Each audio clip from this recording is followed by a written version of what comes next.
Muito boa tarde, é sempre uma alegria estarmos aqui com essa sala repleta. Sejam todos bem-vindos, principalmente a nossa amiga que está estreando aqui, que seja uma primeira de uma série de visitas. Então, nossas palestras, nós nos baseamos neste livro, Fonte Viva, Psicografia de Chico Xavier, pelo Espírito Emmanuel.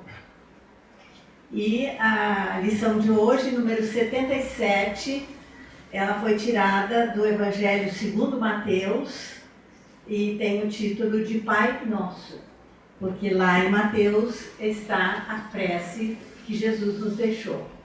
Mas a análise aqui é um pouco diferente do que a gente está imaginando, né? Então, primeiramente, são duas palavrinhas, né? Pai Nosso.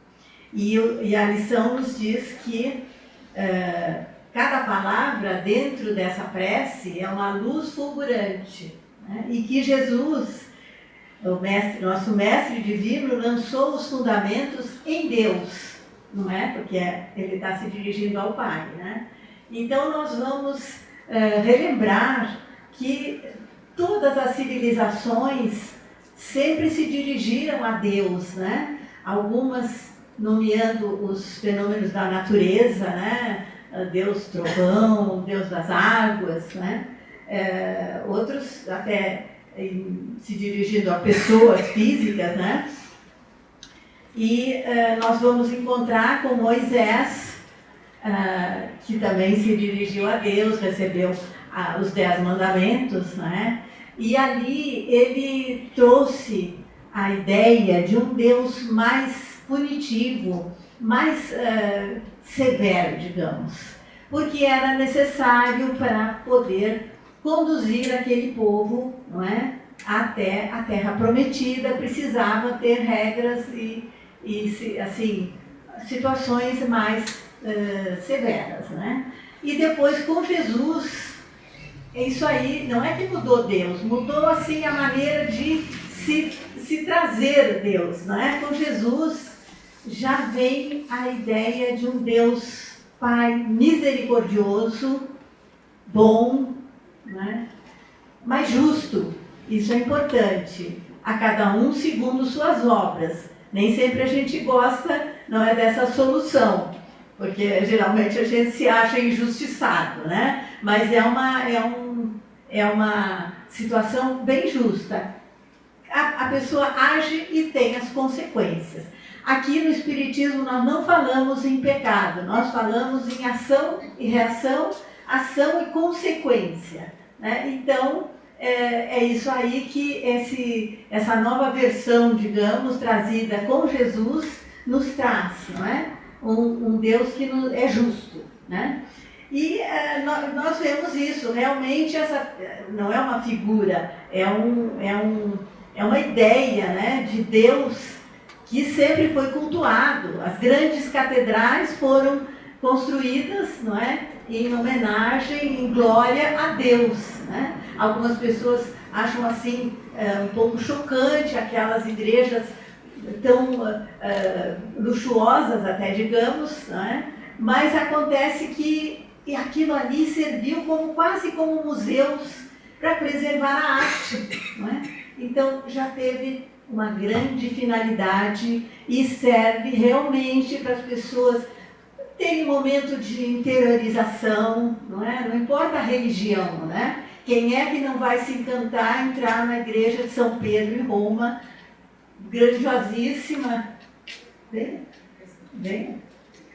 não é? E sentir aquela grandeza daquele templo e ter então um lugar para ser acolhido, né, suas preces. Isso é algo que nós temos que pensar, né? E vamos então, continuando a pensar que esse Espírito Universal do Pai, Deus, ele está sempre presente, início, durante a nossa vida, depois da nossa vida, sempre a presença de Deus, né? E aí nós vamos seguindo.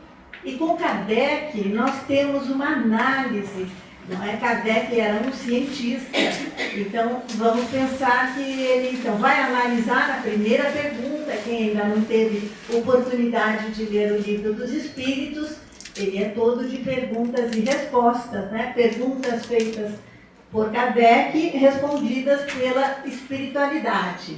E a primeira pergunta, não é? Ele vai analisar Deus.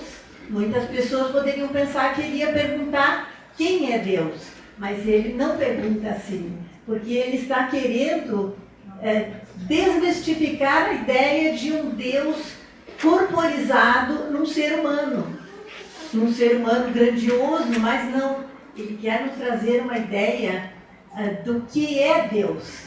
Então, a primeira pergunta é exatamente o que é Deus.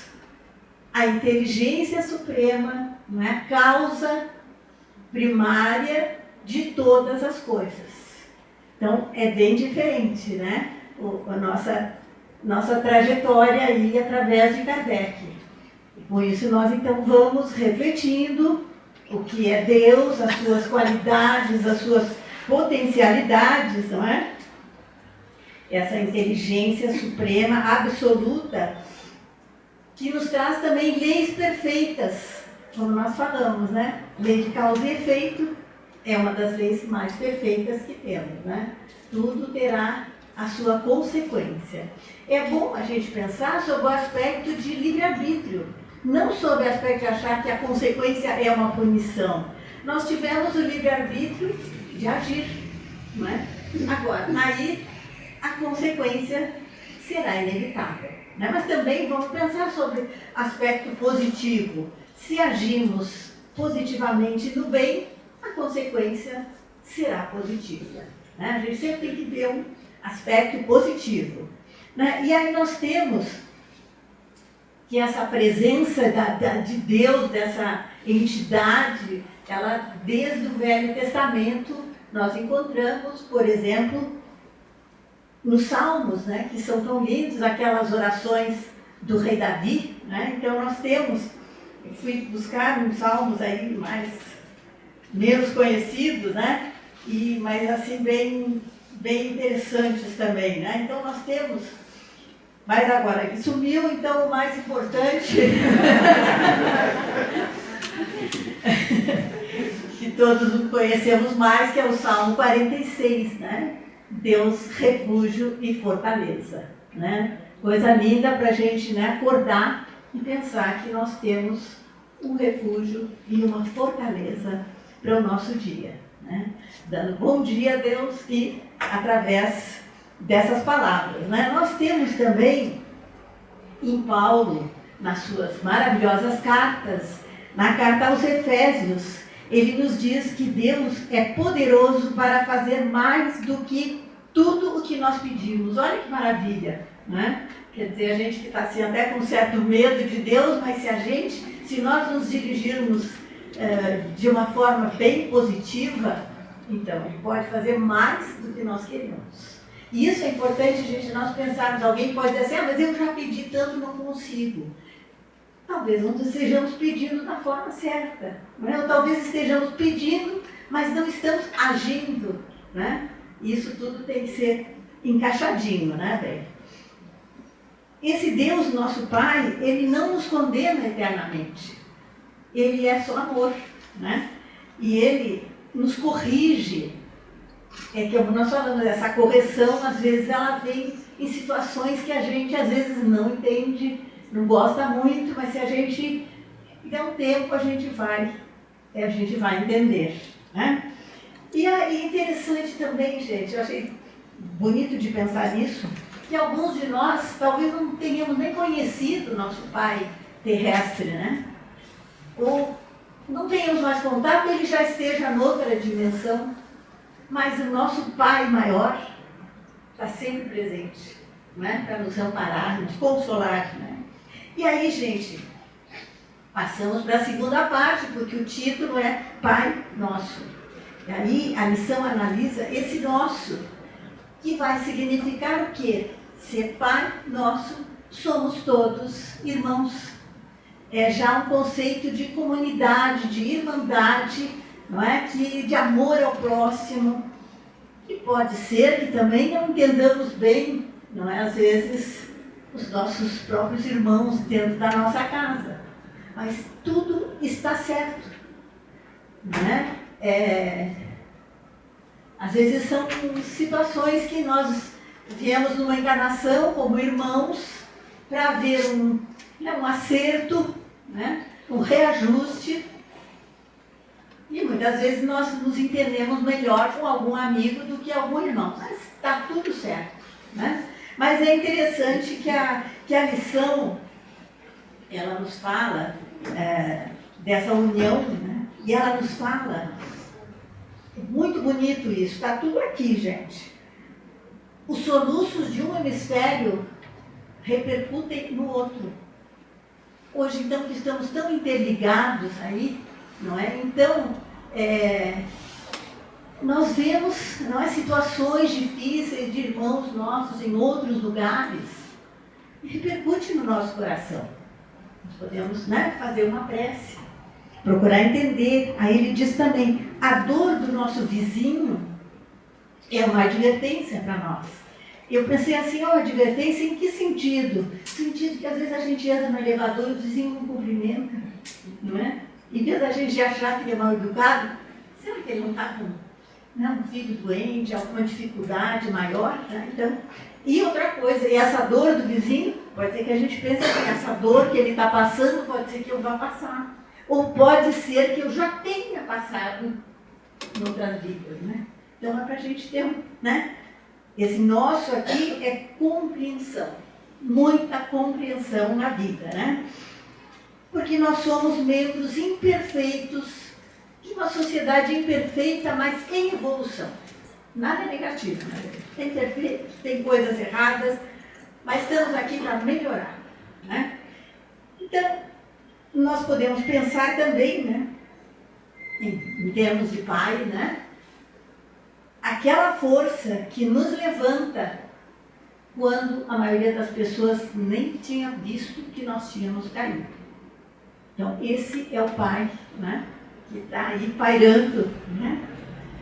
E assim, para a gente não nos alongarmos muito, esse livro aqui, Deus e a Ciência, é um livro que foi publicado, né, pela Associação Médico Espírita do Estado do Espírito Santo, que é um estado que já tem espírito no nome, né, gente? Então, é uma associação médica, associação de saúde, digamos, né?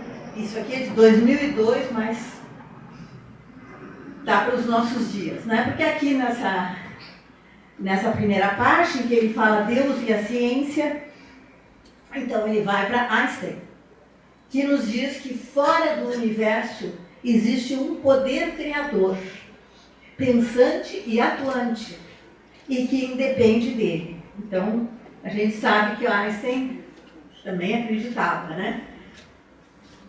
E diz assim, a ciência sem a religião é manca, e a religião sem a ciência é fanatismo, né? E depois isso aqui vai ser analisado por Kardec também. Aliás, eles eram quase da mesma época, né? E Kardec nos diz, a ciência sem a religião é limitada, não responde a todas as perguntas, e a religião sem a ciência carece de comprovação. Tem várias reflexões muito bonitas, mas aqui no final desse capítulo, né? Porque o livro segue. Ele tem uma reflexão muito bonita que diz assim, Reencontro com Deus, por Adélio Neves. Deus, passei tanto tempo te procurando, não sabia onde estavas. Olhava para o infinito, não te via, e pensava comigo mesmo, será que tu existes? Não me contentava na busca e prosseguia. Tentava te encontrar nas religiões, nos templos, mas tu lá não estavas. Senti-me só vazio, desesperado e descrente. Na descrença te ofendi, e na ofensa tropecei. No tropeço caí, e na queda senti-me fraco. Fraco, procurei ajuda, e na ajuda encontrei amigos. Nos amigos encontrei carinho, e no carinho vi nascer o amor. Com o amor vi um mundo novo, e no mundo novo resolvi viver. O que recebi, resolvi doar. E doando alguma coisa, muito recebi. E recebendo, senti-me feliz. E sendo feliz, encontrei a paz. E tendo paz, foi que enxerguei que dentro de mim é que tu estavas. E sem procurar-te, foi que te encontrei. Muito obrigada.